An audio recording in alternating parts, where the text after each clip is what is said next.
terceira parte do nosso Evangelho no Lar, Evangelho segundo o Espiritismo, capítulo 16, não se pode servir a Deus e a Mamon, e tem 10, ainda dentro daquele tópico, a verdadeira propriedade, que foi o tópico da semana passada, mas é uma outra mensagem. Essa aqui foi assinada por um espírito protetor, psicografada em Bruxelas em 1861, onde ele diz assim: os bens da terra pertencem a Deus, que os dispensa à sua vontade, e o homem deles não é senão o usufrutuário, o administrador mais ou menos íntegro e inteligente.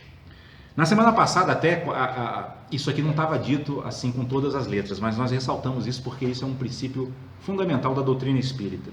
Todos os bens materiais que vêm às nossas mãos, inclusive nosso corpo, são empréstimo, né? E por que a doutrina diz isso? Baseado numa constatação simples, né? O que nós levamos quando partimos daqui, né? Apenas as nossas virtudes, né? Ou hábitos. Também tem, né? Seria a boa notícia, virtudes, a má notícia, os hábitos vão junto, né?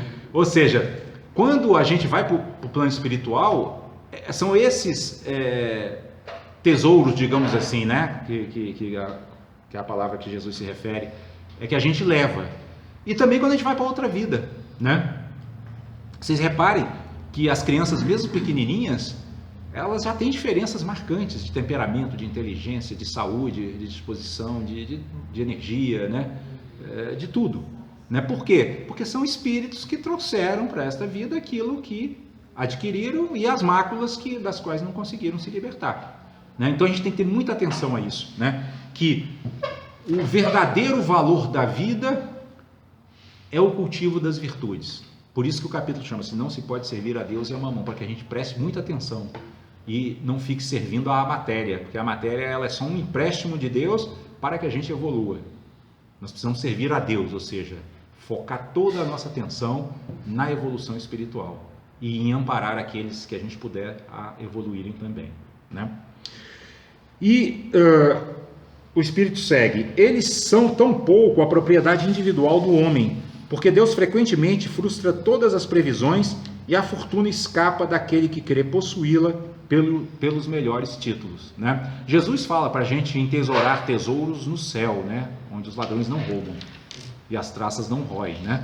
Aí quando a gente fica muito preso ao serviço de Mamon, a gente entesoura na terra, aí as traças roem e os ladrões roubam, né? Ou seja, tudo isso o Espiritismo utiliza como argumento para dizer que não são bens que nos pertencem, porque aquilo que nos pertence não pode ser roubado, isso né? Não pode ser tirado de nós, né? Ou seja, mesmo que alguém nos mate, nós vamos levá-los, né? Que as virtudes, né? Aquilo que a gente tiver conquistado vai ficar conosco, né? Por isso que os cristãos antigos, quando eram jogados na arena, os cristãos que já tinham uma fé bem desenvolvida, eles não tinham temor, né? Porque eles sabiam que aquele corpo que eles iam perder era só um empréstimo, mas só verdadeiras aquisições eles levariam, né? Por isso que a gente vê, só ler na literatura espírita, tantos exemplos, né? De coragem, né? Diante do martírio, né? Seguindo o exemplo de Jesus também quando foi crucificado, né?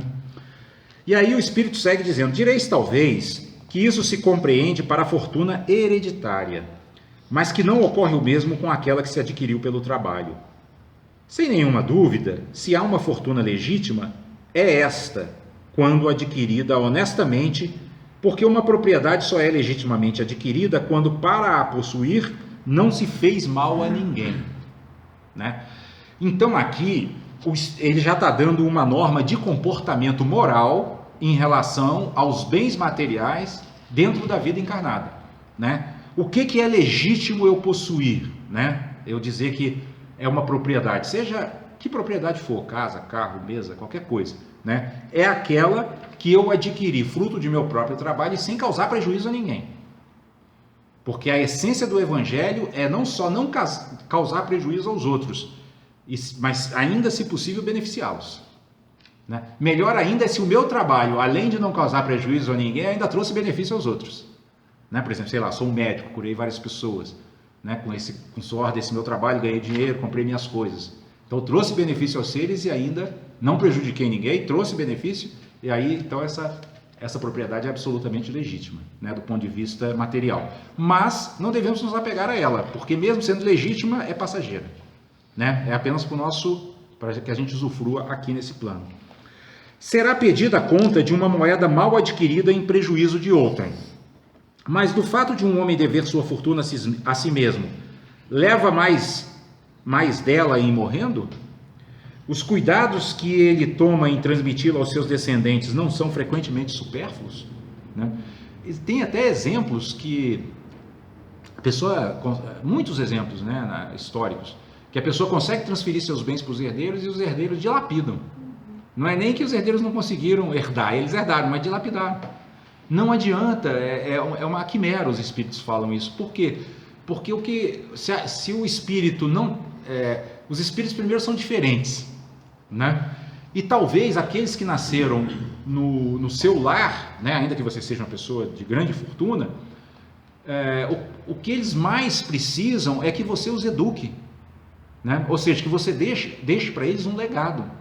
Então, tudo bem, você deixou uma herança enorme, mas então ensine-os a não só administrar essa herança para não dilapidar, como a usá-la para trazer benefício aos outros, para que eles cresçam espiritualmente também. Aí sim, aí é uma herança bem herdada, do ponto de vista espírita e espiritual. Mas, infelizmente, a gente vê que não é isso que predomina. Por quê? Porque nós estamos ainda num planeta pouco evoluído, onde se serve mais à matéria, ao dinheiro, a mamon, do que a Deus, né? Esse pai estaria servindo a Deus se ele tivesse feito isso com os filhos, educado para que usassem bem a herança, trazendo o maior benefício possível aos seres e a eles mesmos, né?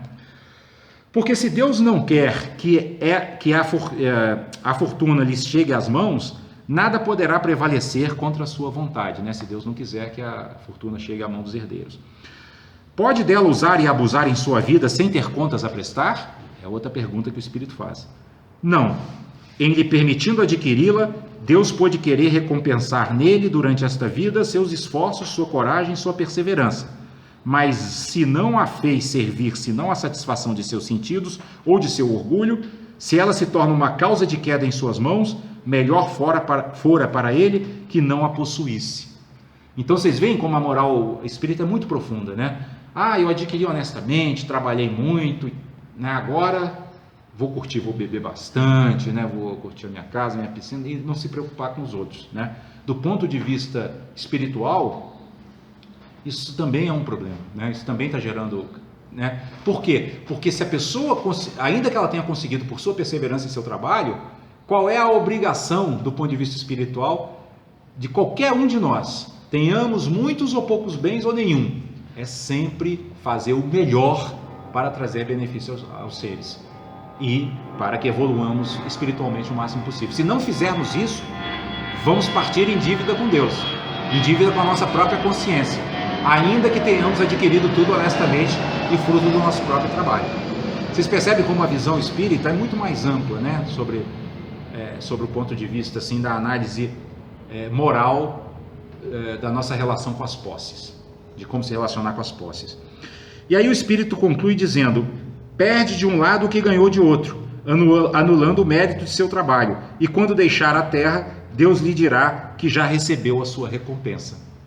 Ou seja, a pessoa, né, adquiriu toda aquela riqueza, aquela fortuna, com trabalho, com suor, com perseverança, mas fez mau uso dela depois. É como se fosse assim, somou 10 e subtraiu 10, 0, sai de mãos abanando. Porque o objetivo não é a gente... porque, por exemplo, a perseverança é uma virtude, ser trabalhador é uma virtude, né? Ter energia para trabalhar é uma virtude, mas a finalidade não é a gente usar nossas virtudes para adquirir bens materiais, essa é que é a questão. A finalidade é a gente usar nossas virtudes para crescer espiritualmente. Agora, é óbvio, eu posso então utilizá-las para, ganhando recursos financeiros, poder crescer espiritualmente mais e ajudar mais pessoas. Aí ok, né? Cumprir com minha missão, digamos, cumprir com a minha tarefa na vida.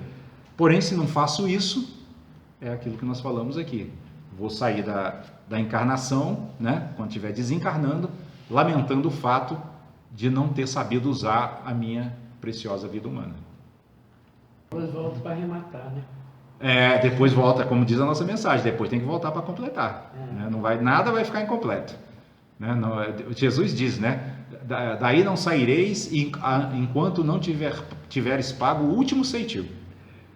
Que é exatamente a expressão disso que você falou. Não pode ficar incompleto, vai ter que fazer em algum momento.